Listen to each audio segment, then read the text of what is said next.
sources for this fraudulent claim that the majority of the political violence in America comes from the right. And I want to just briefly go through each of them because they are so unbelievably flawed. So the three sources are the Prosecution Project out of the University of Cincinnati, the Center for Strategic and International Studies, which bills itself as nonpartisan, and then the CATO Institute, which of course is also supposed to be this nonpartisan institute. And they are all deeply flawed. All right, let's start with the Prosecution Project, which was publicized by The Economist in the wake of Charlie's death, okay? So as we are reeling from being the victims of left-wing political violence, The Economist comes out and tells us, oh no, sorry, you're wrong. It's mostly coming from your own side. But they are relying here on the Prosecution Project, which, guys, go check this out. I urge you to. The link is in my Substack. It literally does not have Charlie's assassination in its tally of political violence, nor does it have either of the, at the time, 2 assassination attempts on the president.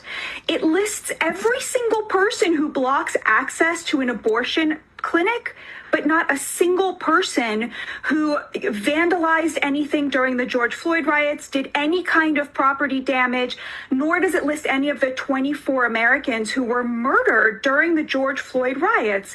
Now, of course, maybe you want to say, well, those weren't political murders just because they happened during political riots, but the Prosecution Project lists every single person who was ever affiliated with the white nationalists, with the Aryan Brotherhood. Any crime they do then gets listed as political violence. So, for example, 33 individuals charged in connection to a methamphetamine manufacturing and distribution network, that was classified as political violence on the right because they happen to be Aryan Brotherhoods.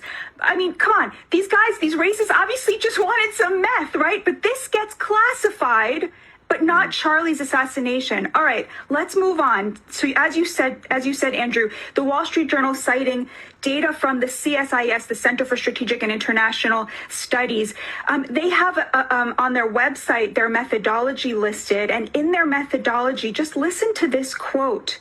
While anti-Semitic motives are classified as right-wing, attacks on Jewish individuals or institutions intended as a response to the Israeli-Palestinian conflict are classified as ethno-nationalist.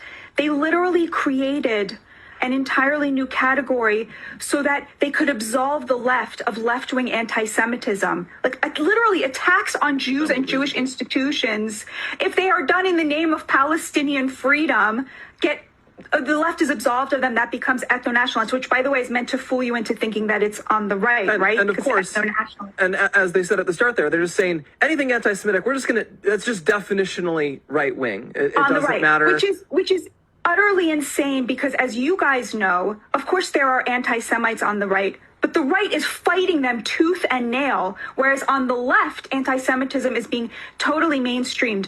Okay, briefly, because I want to get through this. The CSIS lists as its sources the Southern Poverty Law Center, which we just found out was literally manufacturing the hate it pretended to fight.